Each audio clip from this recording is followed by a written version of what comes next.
Andrés, ¿cómo diste con la figura de Oleg? Cuéntanos. Bueno, tenía música de Carabaychuk conmigo porque a mí me gusta mucho la música, el pop soviético y las bandas sonoras, por supuesto. Tenía música suya, pero yo no sabía quién era la persona detrás de esa banda sonora de una película de Ucrania, de Kira Muratova, Los largos adioses. Entonces, un día conocí a una amiga rusa que me introdujo a Carabaychú y bueno, ya sabes, mordí el anzuelo.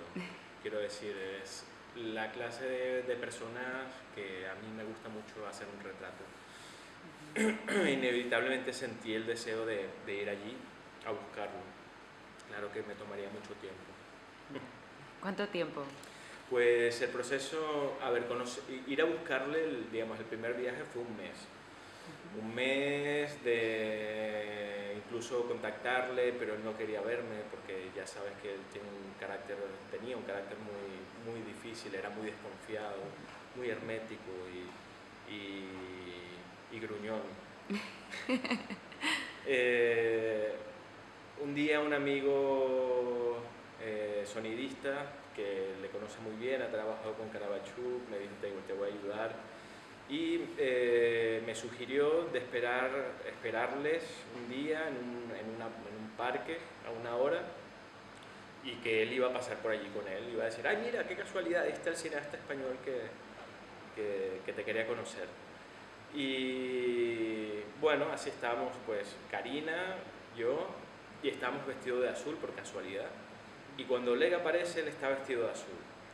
Y Oleg, sin saber quiénes éramos, nos ve y dice, mira Boris, qué interesante, una coincidencia cromática. Y entonces, pues dice, mira, pues, vamos a sentarnos con estos chicos aquí en el césped y conversar. Y entonces, pues se dio así, fue una coincidencia cromática. Luego hizo falta mucha paciencia, pero desde luego ese comienzo, aparte de explicar cómo él funcionaba, o sea, cómo funcionaba su cabeza, yo creo que también dice mucho de cómo él vivía las cosas, ¿no? Tenían que ser de una forma inspirada, interesante, una coincidencia cromática podía ser suficiente para generar un encuentro, ¿no? Y no de la manera a la que estamos acostumbrados, de que es hacer una llamada por teléfono y decirle, Carabaychuk, me gustaría conocerle, quedemos en un café a tal hora, pues no. Ni de broma. Estas cosas con él no funcionaban. Y para mí también era afirmarme nuevamente en el que estaba introduciéndome en una mente, en un mundo que para mí iba a ser enriquecedor, iba a ser fascinante. Una aventura. Una aventura, está claro. Y hablando también un poquito del carácter, hay algo que a mí me sorprendió muchísimo en la película, es que evidentemente una persona de esta característica, con esta personalidad, has hecho un retrato bastante amable de él. De hecho, es que tampoco es una película bastante compacta, no hay muchos planos y lo que muestras es bastante generoso, en mi opinión, Sí. Viendo la persona que es, ¿no? Sí, es curioso, pero también creo que tiene que ver con un proceso de maduración de los materiales, es decir, de lo que has conseguido, porque al fin y al cabo, quiero decir, en el proceso de montar, en la medida que yo podía ir grabando y montando algunas cositas, también igual tenía esa otra fase suya, ¿no? De alguien gruñón, alguien, ¿no? Contestón, mal encarado, y de repente, claro, en el montaje había que... Es decir, esta parte me estaba destruyendo lo otro, y desde luego para mí la poesía era lo más bello que tenía. Entonces, si bien no tuve muchos días para grabar con él, yo creo que lo importante era contarlo así, a él, ¿no? Que se la podía contar de muchas maneras. Desde luego la película no iba a ser un biopic, es algo que nunca me ha interesado como forma de hacer un retrato y mostrar esta libertad que él tenía de contar las cosas, ¿no? De asociar ideas, de hacer poesía, por supuesto también de contar cosas con su cuerpo y desde luego con la música, que era lo más fascinante. Curioso porque hasta prácticamente el último día yo no pude entrar al Hermitage. ¿Ah, sí? Sí, bueno, quiero decir que no tenía yo el permiso de su parte de poder grabarle en el Hermitage. Con lo cual yo estaba haciendo una película sobre un pianista donde nunca iba a Donde no aparecer había- tocando el piano. Y esto a mí me tenía muy preocupado. Normal.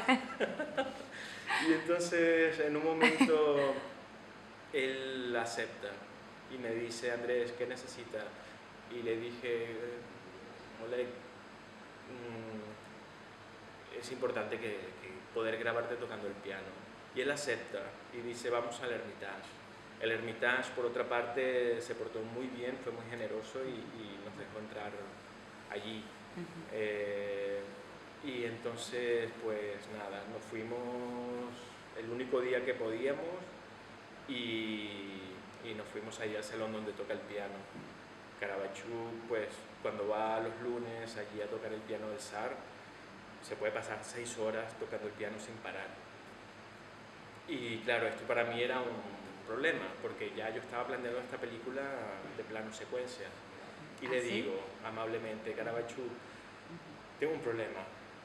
Si te grabo tocando el piano a partir de ahora, no voy a poder montarlo, porque vas a estar tocando 2, 3, 4 horas sin parar. Y él me dice: bueno, ¿qué quieres? Yo le digo: por favor, ¿podrías hacer una versión de 8 minutos? Y él dijo: 8, sí, vale. Y así como con un poco de... se sienta en el piano, empieza a tocar así como un poco de mala manera, luego se lo olvida y empieza a tocar inspirado. Pero lo curioso es que cuando yo llevé ese material al ordenador para montar, duraba 8 minutos. Fue lo que me era alucinante. 8. Sí, sí.